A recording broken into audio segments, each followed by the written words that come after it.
I broke through the carbonate, that's how I got free. Jump back off because there's no stopping me. Postmodern player, sample-tastic, flows ekphrastic. I get drastic, hey, watch the plastic. Yo, I name check and leave you drastic. This is Spencer with The MacGuffin, and I'm joined by Matt Walsh. Thanks for having me. I have to get this out of the way right away. I'm jealous of your name because it's 9 letters for the entire thing, which is shorter than my entire last name. What's your last name? Fornaciari. Oh my God, yeah. I have a very... Walshes are like dirt in Ireland. They're everywhere.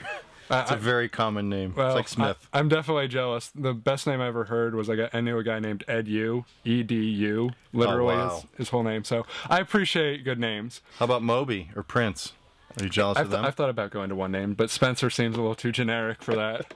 That being said, you have directed a film. It is playing at SIF. It's called High Road, but we'll talk about that in a little bit. Sure. Why don't we start at the beginning? You come from an improv background. How did you sort of get into that, and sort of what are your improv inspirations? I always liked comedy as a kid. Like I always enjoyed watching like the Marx Brothers or Peter Sellers, and I came from a big family, so we had 7 kids, so it was always fun to see my parents when they had time to sit in with us and to see them laughing. I think that was my attraction. It was like this thing that, because they were always like working and making things happen for the 7 kids, so there was something magical about this thing that when they had time to watch with us, it made them seem human because they would crack up in this mode that you never got to see them. So I think that was my initial attraction to comedy. It's like, oh, I could use this thing to make my parents laugh. And then I was always sort of into goofing off or getting into trouble, and that somehow transmuted into taking improv. In my senior year in college, I discovered that you could learn how to improvise at a place called Players Workshop. And then once I got out of college, I just did it, 7 nights a week, 5 nights a week, just doing stand-up and sketch and improv, and studied Improv Olympic, a place called The Annoyance, all these Chicago places, and then started doing UCB in the early 90s and moved to New York in 96.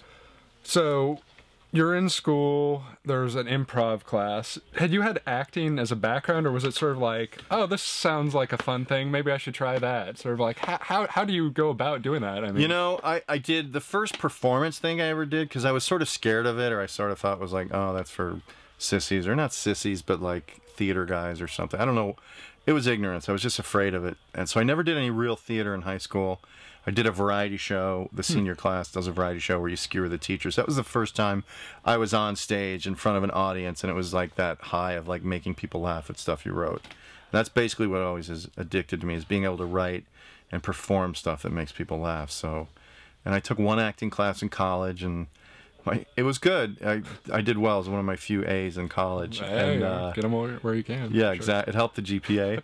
And then, funny story, my teacher ended up being indicted for laundering bail bonds to prisoners. And it was this wonderfully sweet man who looked like he came out of a Land's End catalog. It was so bizarre. So that was like my only acting. And then since I've gotten out of college, I've tried to get better at acting, and I've taken some courses in LA. I've been in LA for 5 or 6 years, and there's some good acting classes out there. So I've sort of honed that part of my performing too recently.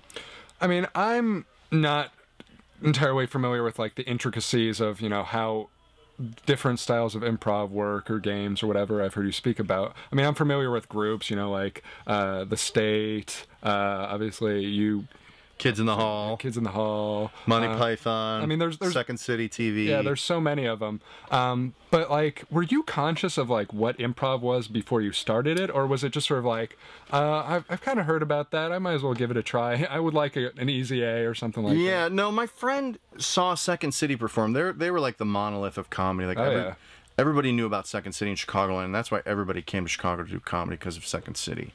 And my friend saw a show there, and afterwards they said, and if you're interested in learning how to do this, you can take classes. And so my friend came out to visit me at college. He's like, you can learn how to do Second City stuff. I'm like, what?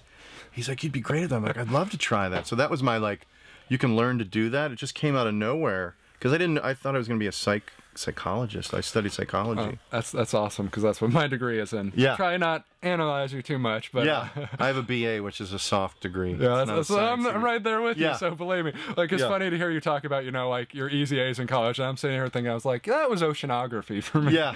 So. My thesis my senior year in psychology was the the game Perfection. Oh yeah. It was the trial times men versus women to see who learned quicker how to exercise or execute that task quicker. And so I spent a whole semester getting college students to play the game perfection. Yeah, that's awesome. Yeah. So to be willing to take on, improv, there's a certain degree of fearlessness. Yeah. Did you have that all along, or is that something you developed, or, stepping on stage that first time? I mean, I've been in plays in like high school and stuff, and there's a certain degree of nerves, at least for me. Did you just never have that, or was that something you developed? I think I always liked the attention. Like at parties, I liked to do things that got me focused, or do weird ideas, or make my brothers laugh by putting stupid things in my head and walking in the room. So I always had that instinct to like get people to look at me and get them to laugh. And then, but I was nervous, like taking class in like a real arena instead of just making your friends laugh was very, very intimidating. But I think the moment for me that I really got bit by the improv bug is I took this second player's workshop, and I did one scene with a guy, Kevin Ervick, who was really funny. And we did like a 3-minute scene that was funny throughout.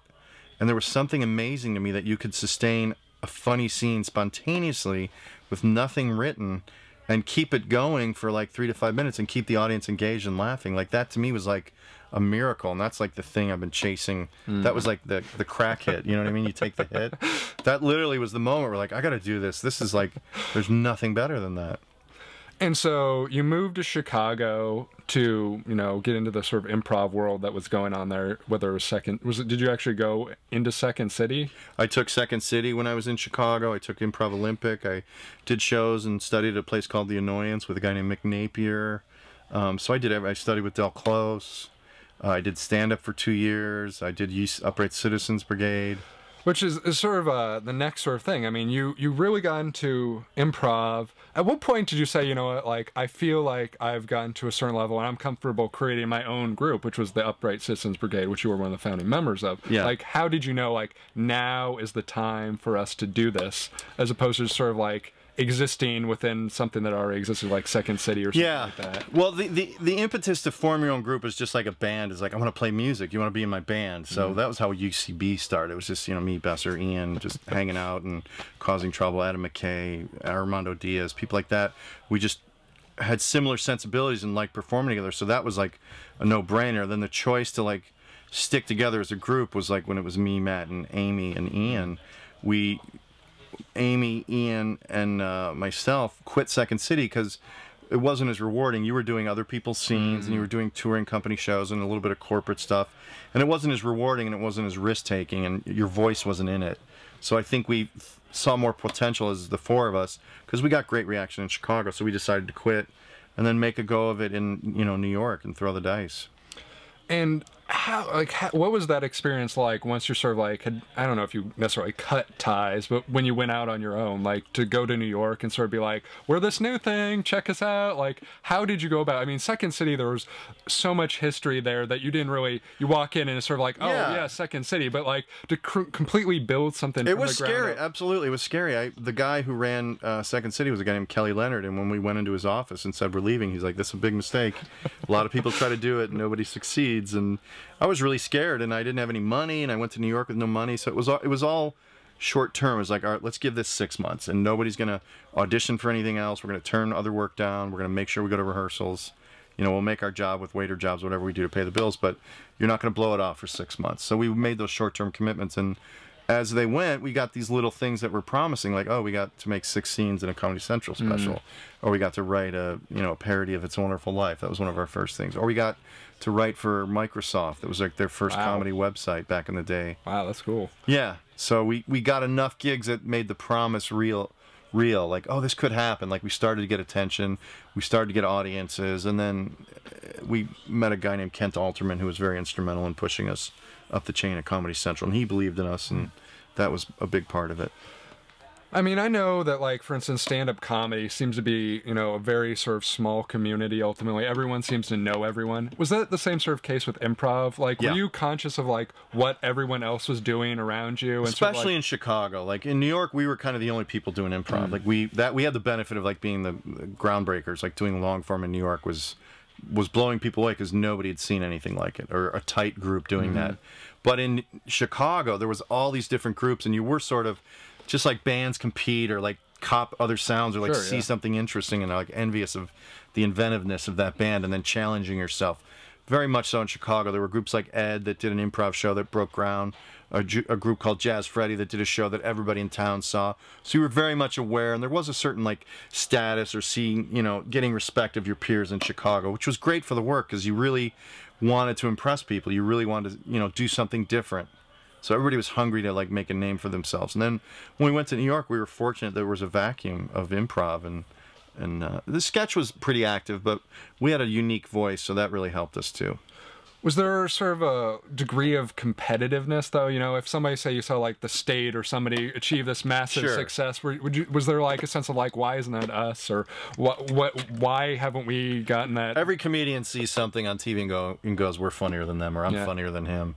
But what inevitably happens is you see these people that you create into enemies or non-good or whatever you do to justify your own status, and you find out, oh, he's a nice guy, and then you end up hanging out and becoming friends with him, then it all goes away.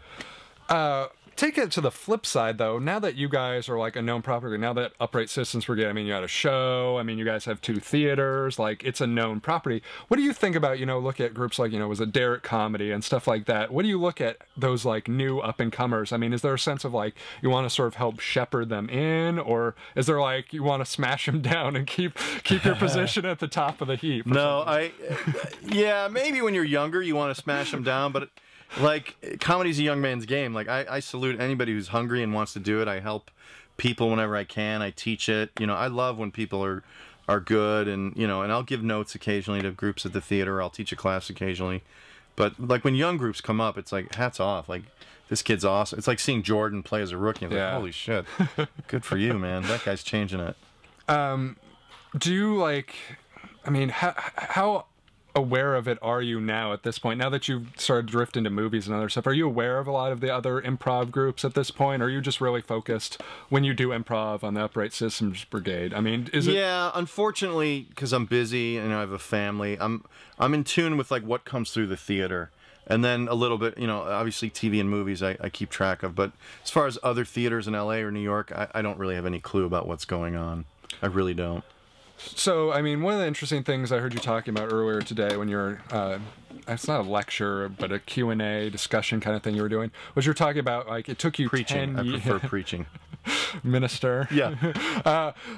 You were talking about how it took you 10 years to achieve, you know, you felt like you got it. Yeah. I mean, I think that was a really fascinating concept. I mean, as I said, I'm not really familiar with improv, but...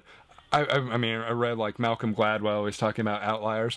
Was there a sense, you know, just, like, that you understood the medium at that point? You know, I mean, what was it that, you know, really you felt like made you feel comfortable, really, once and for all at that point? Because, I mean, he talks about, you know, it's not necessarily talent that defines who's great at something. It's the experience and familiarity. Because he says, like, you know, with the geniuses, for instance, they talk about, like, after 120 IQ, pretty much there's very little, like, difference in, like... 167. Right, it really doesn't matter.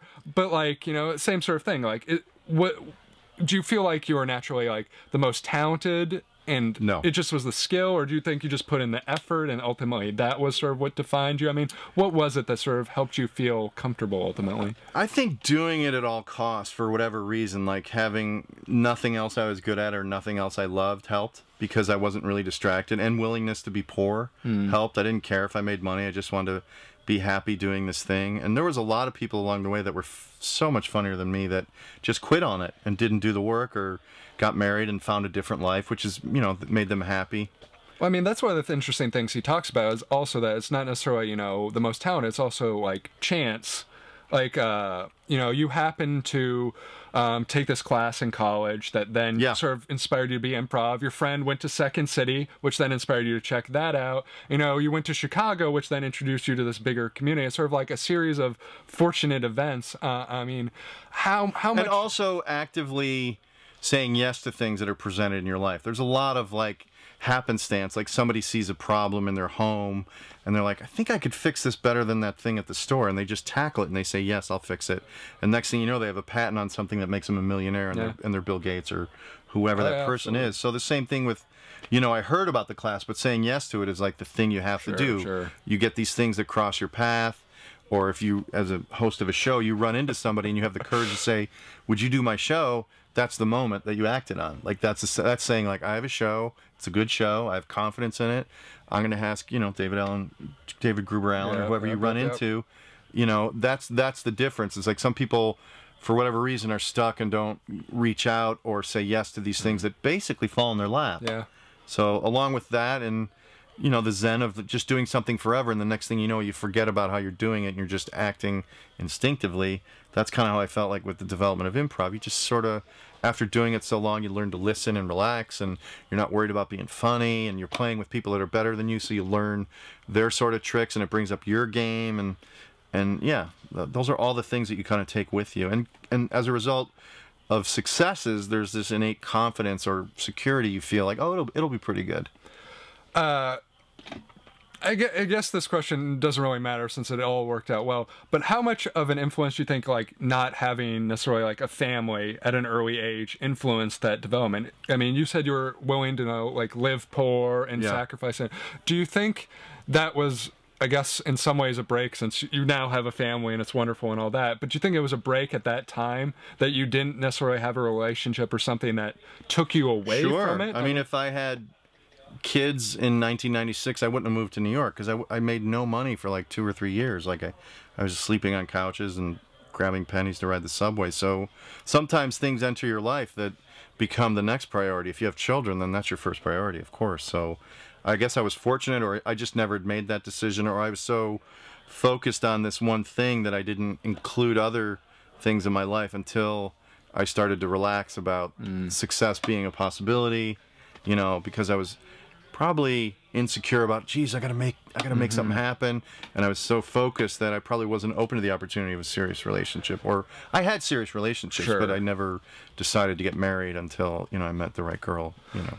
And I mean, was that after you said, you know, your 10 years of putting in time and stuff like that? Was that when, you know, you were like comfortable, like, I'm doing my thing, people understand me, now I can sort of explore the world beyond improv? Like, I think also like a bit of like stability, like having a regular gig, not necessarily making tons of money or receiving tons of success, but having a decent amount of stability so you could introduce that element to your life, like be responsible for another person and another relationship in your life. Like being in a band is like very much like a relationship. It's like tight little family, and sketch groups are just like bands. So you're sort of committed to that thing for a long time. I mean, it sort of aligns. I hate to go back to Malcolm Gladwell again, but it sort of aligns with his concept of, like, you know, what success really is. It's sort of autonomy, complexity, and something that you can see the connection between sort of success, effort, and success. And it sort of sounds like you had reached that point in your career that you're like, okay, you know, I got this thing. It's mine. I can put in all the time and effort I want, and it'll go where it goes at that point. And that's sort of a neat sort of place to be, it sounds like. There's a certain relief to it. Yeah, I think there's a certain relief that, like, when you have a little momentum and a little foundation of work, and you can see, like, the next project you're going to work on, then you start to relax a little bit and, like, experience more of your life as opposed to having the blinders on. But I think any young person in their 20s is really trying to figure out what they want to do or what their voice is, especially, I mean, only artists maybe, but other people too. Well, but I mean, I think probably everyone tries. What's my life about? You know, how am I going to carve out my life? Yeah, I mean, and you do that. Sometimes it might be lawyer. Sometimes it mean be improv. I mean, everyone's looking for what their thing is. Yes. So you've done improv for 20 some odd years. I mean, you said you had done some stuff for like Microsoft and Comedy Central and stuff. Was ultimately the goal to move into things like TV and film, or was that just sort of like an offshoot of like, oh, this is cool. I love improv. This is my focus. But no, absolutely. Like, you cannot make a penny doing improv. You will never have a career doing improv because nobody pays to see it, really, or nobody pays real money to see it, or it doesn't. There's not a lot of shows on TV. But so when we moved to New York, it was to get a sketch show on television. So yes, it was very much geared towards taking it to that medium. And how did that sort of transition really begin for you? I mean, you said you had the little bit on Comedy Central and Microsoft and all these other gigs. What was sort of like the real transition for you? Because I mean, since probably early 2000, you've been in a lot of films, you've been in TV, all this sort of stuff. What was that sort of transitional moment for you? Well, I think for the group, it was when we got our show picked up for Comedy Central in '98 or something like that. And then my own autonomy, like my own personal career, probably kicked off right after UCB. I got hired by The Daily Show, so then it was like, then I was my own thing, you know. How did you know? Did you look at like what other improv shows had done when you guys got on TV and sort of like, okay, this clearly didn't work for them. We're gonna stay away. You from mean that. sketch shows? Yeah, right? yeah. Yeah, I definitely think like I know Matt and I were big fans of Kids in the Hall, so we really emulated them, and they were always interesting, and you know, willingness to play women, and even Python. Ian was a big Python guy. Sure. So I think we did definitely cop things from other shows, and then we also brought our improv experience. We tried to make the sketches return and have like almost like a Tarantino, the way he weaves stories in Pulp Fiction, come back in surprising ways. So we had our own take on sketch, not just like, here's a reality, it'll go away, and here's a new reality, and that goes away. We wanted those realities to come back, and we also wanted those characters of those realities to appear in the real world, and those were our pranks. So we had our own tweaked sort of pushing boundaries, things we wanted to prove. It seems to me, you know, in the last, I don't know, I mean, it's probably true of all the history of film, but it seems like, you know, there are talented groups that sort of get formed and then they stay together. I mean, obviously, you know, there's Christopher Nolan's Collective where he seems to work with the same people over. Judd Apatow sort of formulated. How did you sort of get involved in the world? I mean, obviously, you've done almost all of Todd Phillips' films with the exception of Hangover 2, I believe. Yes. And you've done a bunch of Adam McKay films as well. So how did you sort of get involved in the world? Was it just your history of doing improv with them, or well, like... with Adam specifically, I came up with Adam, and we were friends for a long time. So it was sort of just a friendly, you know. He's very successful, and he had a part or something. So he says, "You want to do this?" And then with Todd, it was just a straight up audition. He had me audition, and he fell in love with me for some reason. Like he liked me, and I fit a role that he could see in other things. So that was just a random meeting, and then he liked me, and I'm very grateful for that. It's got to be sort of amazing for you. I mean, obviously, I'm sure you don't take the full credit of it, but you look back at your filmography, and I was looking at it today, and it's got to be like, collectively, the films you've been involved with have made like, I don't know, like $1 billion or something absurd. Yeah. Like, that's got to be kind of an amazing thing to think about, you know? Like, but the truth is, nobody goes to see a movie to see me. They go to see Will Ferrell, or they go to see Zach Galifianakis, or they go to see... True, but I mean, at the same time, I mean, for the film projects, granted, they're not nearly as big as the ones you've worked on, but the film projects I've worked on, it really feels like a team sort of effort. It is. You know, everyone has to play their role. And whether you're Will Ferrell or, you know, you're Matt Walsh, I mean, there's a role you have to play. But if you're talking about taking credit for box office, like, yeah, I mean, it's just being involved in stuff that people seem to like. I mean, there's got to be something. I've been really fortunate. No, I've been really fortunate, and I've been fortunate enough to like have people who are successful appreciate my work and want to work with me, and I think it's also respect. Like if somebody sees you, whatever, on the Daily Show, or they see UCB, they know what you can do, and that's what the advantages of, like, you know, if you get in something, like one thing good, like I was in Road Trip, at a small part, but it was such a good movie. Yeah. It gets you more recognition, and you're more likely to be discovered by other people who want to make movies. I mean, it's funny that you say people don't go to see a movie because of you, but I mean, I think there's an appreciation for people when they do see you. I mean, yes. I mean, there's got to be, every once in a moment is like, oh, it's that guy. I mean, can you take appreciation from that? I mean, you might not necessarily be like a household name like Will Ferrell, but to know that you entertain people, even if it's for like a minute or 5 or whatever. No. Does that sort of give you that fix that you had back with improv? Yeah, I definitely love it. I love that, like, things I've made, even like The High Road, are successful in making people laugh. I love that, because that's like the best thing, you know, you could possibly do. And I love that also and generally the things I've done, like with Todd, for example, who, you know, likes to break stars. Obviously, he kind of broke like Zach and Helms as movie stars. He likes to bring people in, and he's not looking to feed off of, you know, the established stars. He likes to bring in people he's seen and make them not stars, but put them in the pipeline. Totally. So I'm appreciative of Todd for doing that. But I think also the process, those people who are in those movies generally are really nice, like Paul Rudd or Will Ferrell, and they want a collaborative art. It's not like a huge ego-driven, like, don't touch my stuff. It's like, please help me carry this movie. Like, that's generally the attitude. So there's a very collaborative sense with the successful people I've worked with, that they want funny people, because it only makes the whole thing better. I mean, obviously, you've had a wide variety of films you've been in. But I mean, obviously, as time went on, you've been in plenty and plenty of major films. But then, I mean, I look and I see, you know, you were in Mystery Team and Cyrus and these other little indie films. Has that been a conscious decision on your behalf that you're like, this project interests me, there's something funny about this that I like? Or how did you get involved Well, with with Mystery Team, I love Donald and, oh, geez, I'm forgetting names now. Dominic. And DC Derek comedy. Yeah, and they were part of a group called Hammercats, and they would come to the theater and they would help. Like I had a show I would do on a Halloween, and they would come and mop and set chairs. They're just awesome dudes, and so they called me and said, "You want to do a part in my movie?" I'm like, "Yeah, of course I will." Like they're nice people. Like, yeah, I'll do it. And then with what was the other? And Cyrus, I'd seen the movie Puffy Chair, and I loved that movie. So I was, the minute I went in to audition for them, I was like, "You guys are great, and I love your style." And we just kind of hit it off. So there are certain things that like you see, but you don't know the people, and then there's other times you know the people. And it's like, yeah, whatever you want to do, I'd love to work with you again. I mean, it's neat to see you sort of both in mainstream success and indie success. I mean, you've got this film now, High Road, which is an indie film. Has like working with these indie projects given you more of an appreciation of the indie world, or was this something you were always conscious of?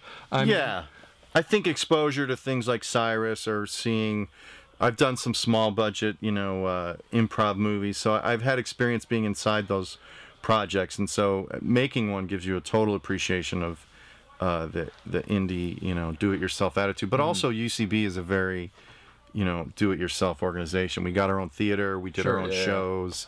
We made our own movies. We always kind of did it ourselves. You know, we left Second City. We always kind of carved our own path. So I'm very, like, in tune with that spirit. As you sort of, I mean, move to your theatrical directorial debut, I mean, what lessons did you learn from working with, you know, Todd and Adam and these other notable directors? I mean, obviously you guys had this collaborative experience when you were working with them. Yeah. What did you learn as sort of as a wannabe director someday, and sort of what did you try and give to them as sort of an actor?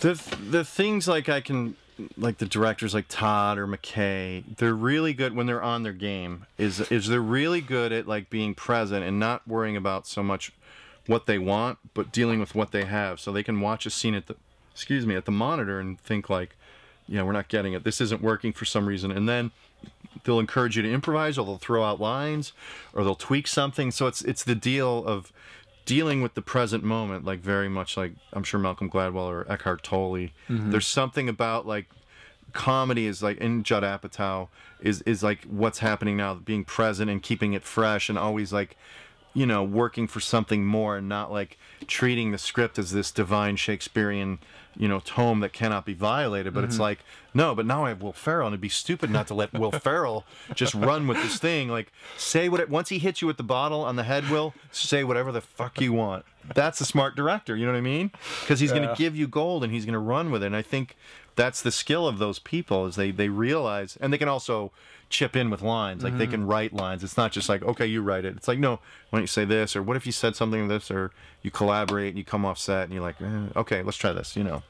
They're very collaborative in the right moments. So why now? Why is this the time when you're like, Matt Walsh is going to be making High Road? This is the moment for me. I need to get this done now. I mean, is there something that inspired you particularly, like, okay, I feel like I'm ready, you know, like you had your improv thing where you're like, okay, I feel like I understand movies enough now. I'm ready to step behind the camera. I think one is I started to direct things. Like I had a show on Spike called Players that was improvised, and so I liked directing. I had exposure to it, and I'd been directing stage and some small commercials, you know, later in my career. So, and I've always been a fan of like the Christopher Guest movies, or like the idea of an improv movie, and I had done them, and so I just felt familiar enough to where I had enough confidence to like, I don't know everything and I'm terrified, but I feel like I could make a good one. So, and then I had a little window in my schedule open up of 2 months, and I had a screenplay I'd written with Josh Weiner.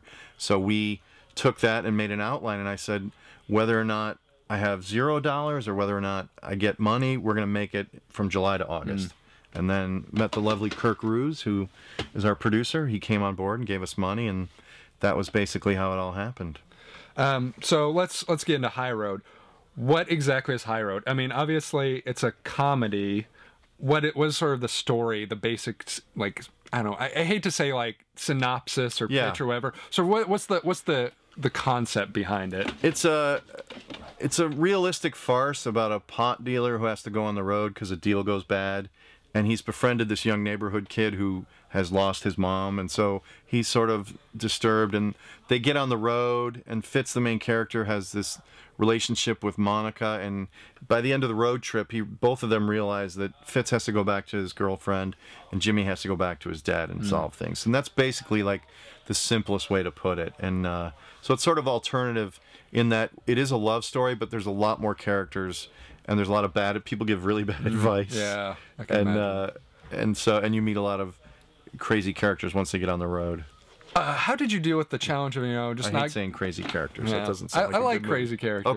Okay. How did you deal with the challenge of sort of not being lumped in with like just stoner comedies? There's so many of those nowadays. How did you sort of tackle that to give these characters depth so people just don't sort of like gloss over it as just, oh, another stoner? I think it was in the story. Like, truthfully, the first act is him in his pot dealing days, but once they get on the road, he's no longer dealing and he's no longer getting high, and it's a completely different like road farce, and the tone is always the same. So it was always in the script that it was like, it is about a drug dealer who quits it, but in the end it's about the relationship between him and the girl, and him and the boy. I mean, you spoke at your preaching earlier, talking about how much your improv influenced how you went into this project. Why don't you talk a little bit about that? Now that you're sort of in control, you've got this movie, how did you sort of balance sort of telling the story and allowing for flexibility with the improv and sort of create a narrative that was cohesive ultimately? Well, you have to have a structured improv. It's not just like, let's go to a camp and let's pretend that there's a murder around and we'll see what happens. Like, it's not a true documentary. It's a structured improv. And my experience in Chicago was like, I did a lot of improv, and I also did a lot of shows where we would like just come in and start improvising and develop a show and write a show through improv, just basically by developing character first, then relationships, and then improvising scenes with random characters from the group. And next thing you know, have a story, and then you try the next scene that would logically progress, and you improvise that, and maybe you add a character or take a character out. And that's kind of my training. I felt very comfortable with that. And then the process of making the movie, we did a couple weeks in the theater where we dug in and we just did kind of improv workshop. We explored the characters and the relationships and the histories, and that's where it really took hold. So everybody had a really good grasp of what the story was about, and what the characters and what their world and what the tone was. So once we got into filming, everybody was on the same page. One of the interesting things you also talked about was that there was a lot of documentary people involved with your crew. What sort of made you decide to go that route? I mean, were they people you had already known, or were you saying, like, part of what I want this film to be is sort of really feel authentic, like this is real life? I mean, what sort of made you make that decision to sort of take a documentary group and bring them into a narrative world?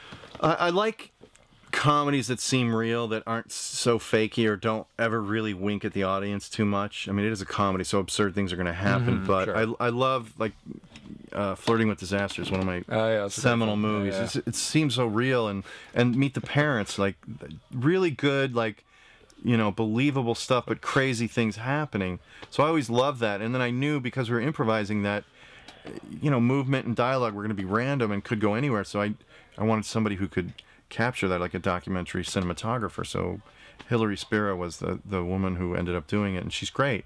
She's been on 1 million documentaries, and she knows how to handle it. And then Alex Hannawalt, who was our editor, helped me like sift through tons and tons of footage and helped me cut it to what was written on those outlines, but also find other threads that actually ended up in the movie. So it was sort of like a safety net. Like, all right, I know it's in here somewhere, and I know we captured it, and I know, everything. Like, you made sure all the sets looked real and all the acting choices were real, and that we got all the coverage we needed. Having a script supervisor that would, because it was my first film, says you might want to get this for the edit, and like, oh, thank you. So also delegating, picking the right people, and then delegating, just like any movie, let them do their job to the best they can. And then once we got into the edit, I felt pretty sure we had everything, and we did. And then it was just a matter of really working the story and and testing it a little bit. I just like anything, you keep making it better. You show it to friends and or writers or people who are in the business, and like, this is unclear, and you might want to revisit this section, or they don't get in the car till 35 minutes into the film. You need to get them in the car around 20 minutes. You know what I mean? Yeah. So then you spend 2 months getting them in the car for 20, by 20 minutes. I mean, you obviously had some interesting people involved with this project. I mean, how did you go about, casting? Was it James Pumphrey? Is that right? James I'd worked with. I've seen him at the theater, and he was in my show called Players. I cast him in that show called Players on Spike. And he was the guy. Like, I knew, he's just kind of a stoner, goofy, really smart, great improviser, really funny dude. So I knew once I was going to make it, he was the first guy I went to, and he's like, yeah, I'd love to. I mean, there's a lot of sort of noteworthy people who appear in this film. You got Ed Helms, Lizzie Kaplan, both wonderful people. Yeah. Was there a consciousness to be like, I really want to try and put someone super famous at the center of this movie? Or was it sort of like... No. It was all about favors. It was all... I was never going to get Jim Carrey to do my low-budget movie. It was all like, please do this movie. You're so funny, and you'll be really funny in it. And they're like, yeah. So it was all friendly, like, on their part. They were all being cool, like, yeah, I'd love to. So it was like that. It was like using our friendships and, and knowing that, the people that were already involved are funny. So they were excited to work with those people.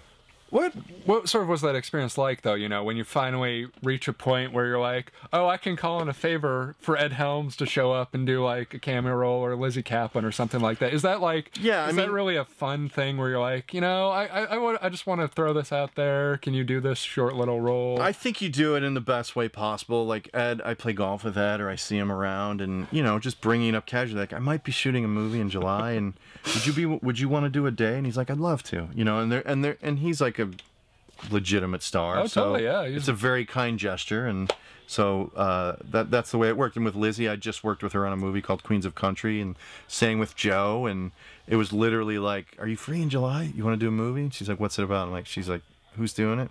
I'd love to. You know what I mean? Like, though I gotta say, Party Down's really the one for me. Oh, so funny. Like, I was so sad when that show got canceled. Like, so funny. And I mean, your episode of it was a particularly funny one. So I definitely was really happy that you brought her over to your film, because I think she deserves as much work as possible. And she's great too, because I think she does something she doesn't normally do. She plays kind of a dim-witted, heart of gold girl, which I don't really see her do a lot in movies. She's always like the smartest one in the room. That's awesome. So you complete the film, you're like, all right, this is awesome. I'm so pleased with it. Now you got an indie film.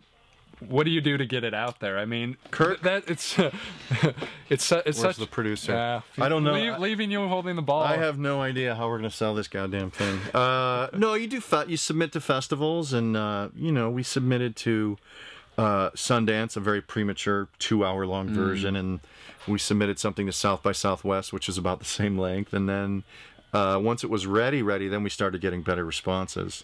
We went to the Newport Beach Film Festival, and now we're here in Seattle, which is a great festival.